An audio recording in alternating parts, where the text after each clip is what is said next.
எங்கள் வீட்டில் எல்லாருமே ரொம்ப கோவத்தோட ராஜி மீனா மேலே ரொம்ப வெறுப்போட இருந்துட்டு இருக்காங்க. எல்லாருக்குமே எங்கள் ராஜி மீனா மேலே பயங்கரமான ஒரு கோவம் இருக்கத்தான் செய்யுது.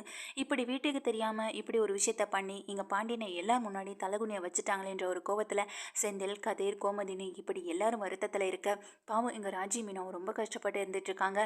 எங்கள் ராஜியை ரூம்குள்ளே போக மீனாவோ செந்திலை சமாதானப்படுத்துறதுக்காக ரூம்குள்ளே போகிறாங்க.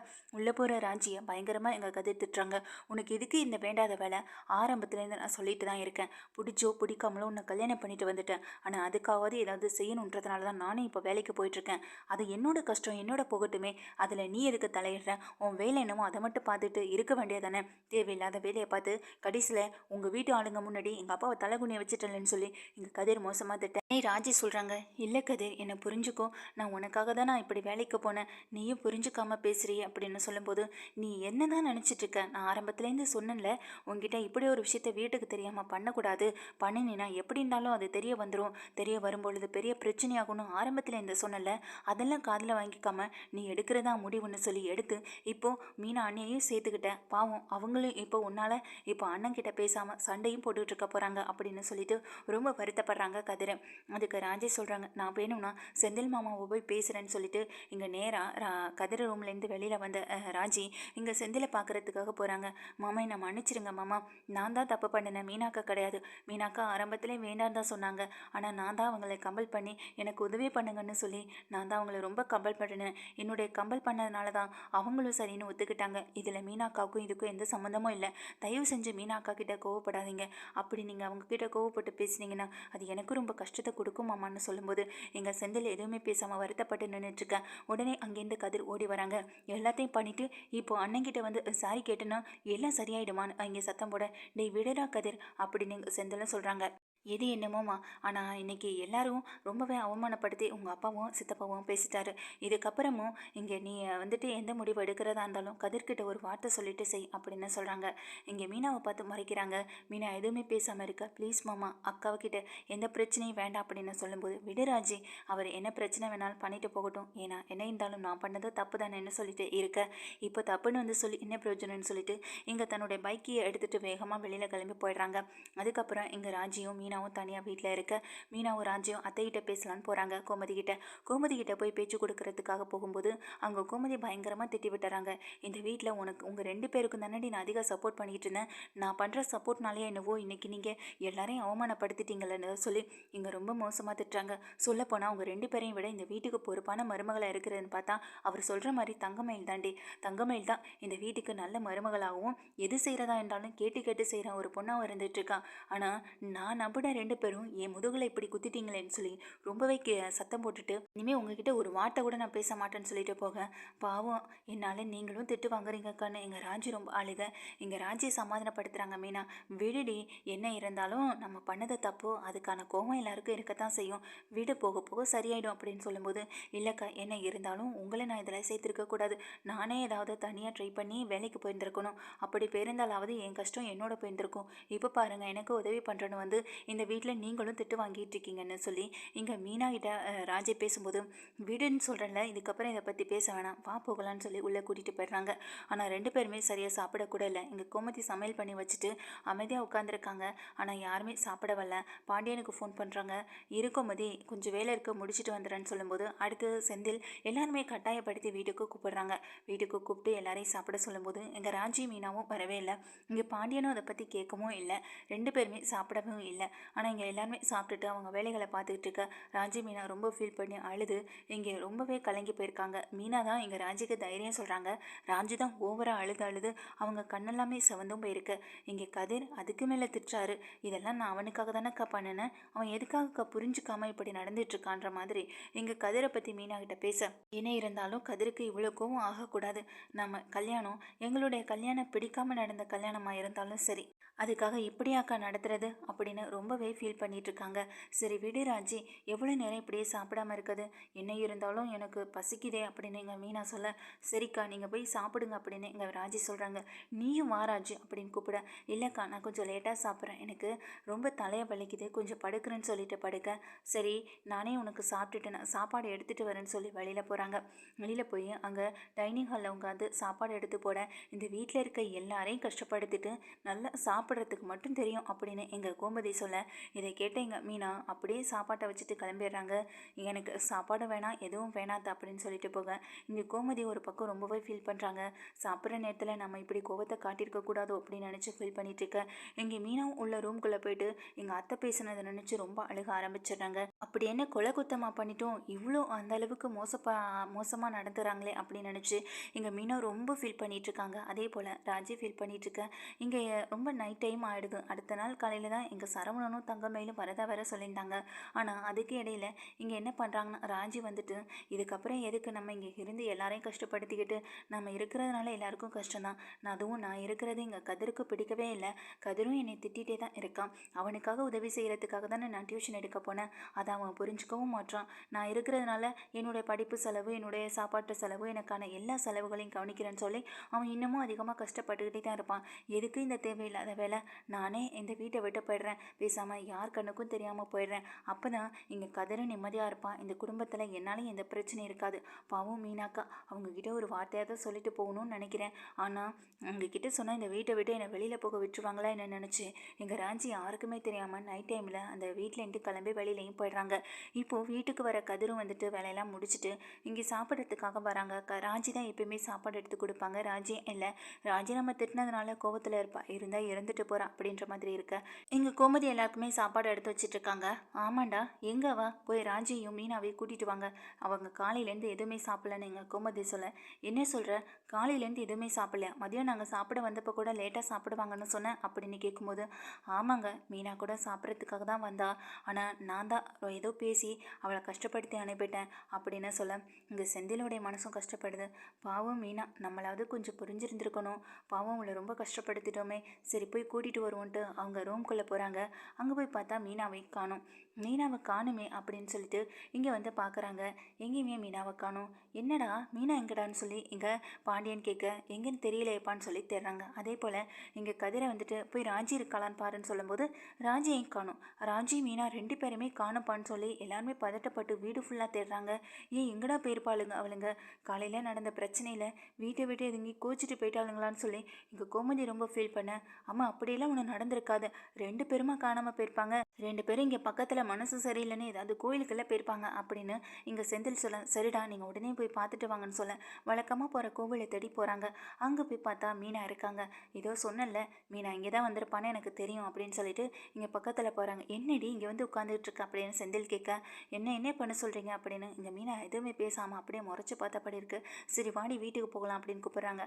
ஆமாம், எந்த நம்பிக்கையில் என்னை தேடி இங்கே வந்தீங்க? அதுவும் கரெக்டாக வந்திருக்கீங்க.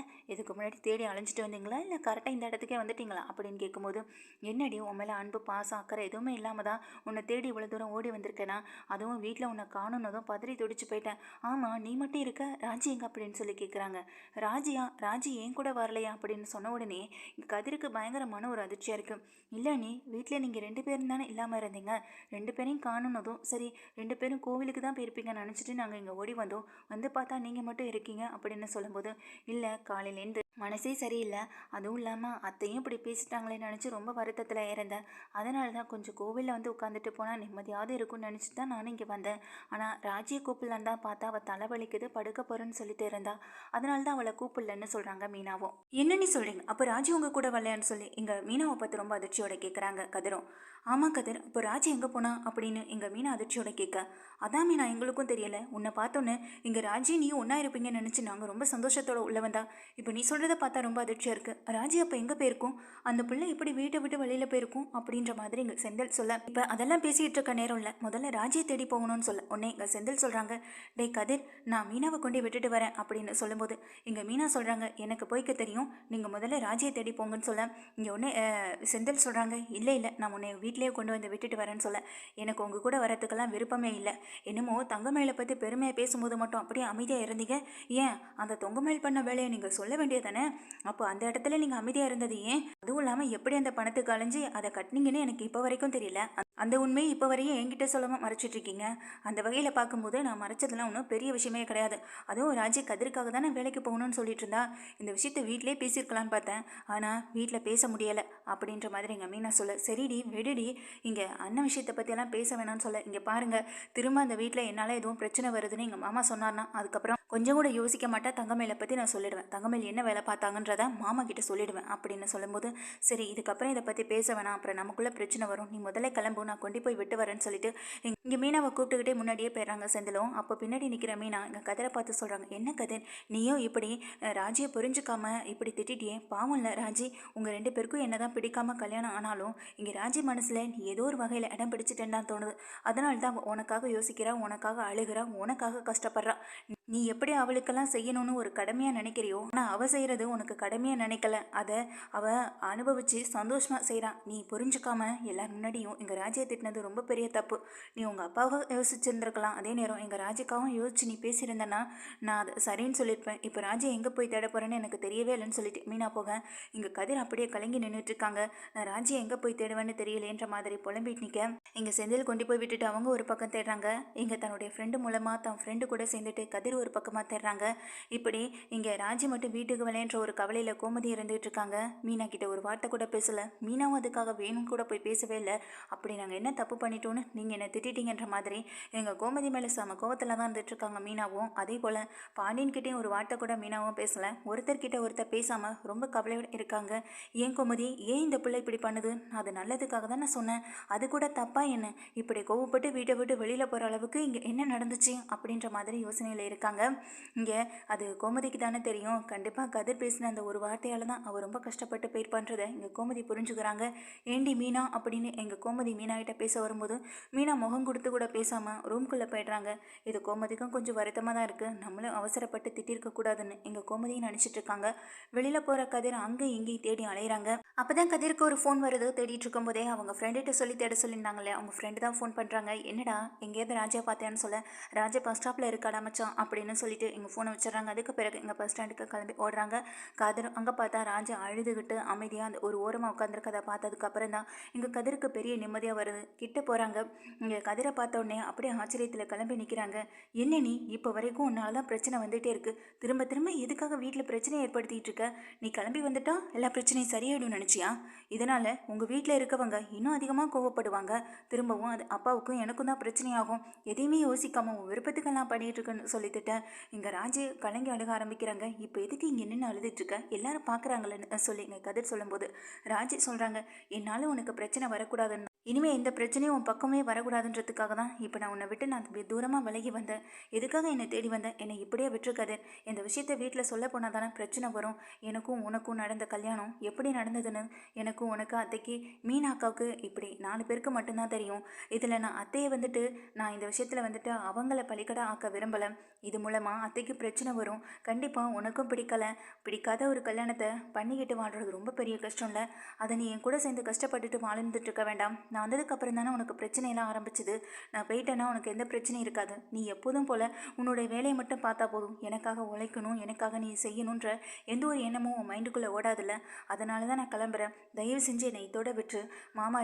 இல்லையா, நான் இப்போவே மாமா கிட்ட வந்து எல்லா உண்மை சொல்கிறேன். எனக்கும் கதிருக்கும் நடந்த கல்யாணத்தை பற்றி சொல்கிறேன். ஆனால் அத்தைக்கும் மீனாவுக்கும் இதில் சம்மந்தமே இல்லாத மாதிரியும், என்னைய பார்த்ததுக்கு பிறகு எனக்கு நடந்த பிரச்சனைனால தான் ஒரு கட்டாயத்தில் என் காலத்தில் நீ தாலி கட்ட வேண்டிய நிலைமைக்கு வந்ததே தவிர நீயும் நானும் விரும்பி காதல் கல்யாணம் பண்ணிக்கலன்ற விஷயத்த சொன்னேன். மாமா அப்பாவது உன்னை புரிஞ்சுப்பார்ல அப்படின்ற மாதிரி எங்கள் ராஜி சொல்ல உடனே எங்கள் கதிர் அப்படியே எதுவுமே பேச முடியாமல் அப்படியே பார்த்துட்டே இருக்காங்க. நீ போ கதிர், நீ போயிடு, இதுக்கப்புறம் நீ வராத, என்னை தேடி வராத போ அப்படின்னு சொல்லி எங்கள் கையை பிடிச்சி தள்ளிவிட இங்கே பிடிச்ச கையை அப்படியே இருக்க பிடிச்சிக்கிறாங்க. இங்கே பாரு ராஜி, எல்லாம் உன்னோட நல்லதுக்காக தான் சொன்னேன். பிடிச்சதோ பிடிக்கலையோன்றதுக்கு நான் சொன்னதுக்கு காரணமே வேற. ஆனால் நீ தப்பாக புரிஞ்சுக்கிட்டு இப்போ நீ என்னை விட்டு போகிறதுக்கு முடிவு பண்ணிட்ட. ஆரம்பத்தில் உன்னை பிடிக்காது தான், ஆனால் நீ எனக்காக இங்கே வந்ததுக்கு பிறகு ஒன்று ஒன்றா யோசிச்சு செய்யும்போது எனக்கு உண்மையிலேயே உன்னை ரொம்ப பிடிச்சிருக்கு ராஜி. உன்னை விட்டு நான் எங்கடி போவேன் அப்படின்ற மாதிரி எங்கள் கதிர் சொல்லும்போது ராஜா அப்படியே ஆச்சரியத்தோட கதிரை பார்க்குறாங்க. உன்னை விட்டு எப்போதும் எங்கேயும் போக மாட்டேன். எங்கள் அப்பாவை உங்கள் வீட்டில் உள்ள ஆளுங்க அவமானப்படுத்திட்டாங்களே அப்படின்ற ஒரு கவலையில் தான் உங்ககிட்ட நான் அப்படி நடந்துக்கிட்டேன். மற்றபடி உன் மேலே எனக்கு எந்த கோவமும் இல்லை. நீ எனக்காக வீட்டை எதிர்த்து இவ்வளோ பெரிய விஷயத்த செய்யணும்னு முடிவு பண்ணி யாருக்கும் தெரியாமல் போய் செஞ்ச.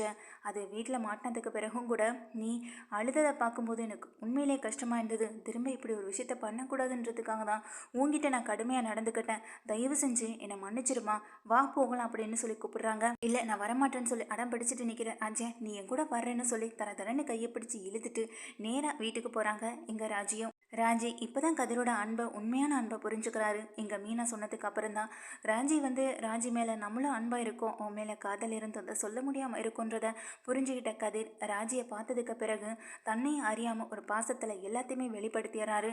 இதை புரிஞ்சுக்கிட்ட ராஜியும் கதிரோட இப்போ கதிர் மேலே இருக்க நம்பிக்கையில் திரும்பவும் வீட்டுக்கு போகிறாங்க.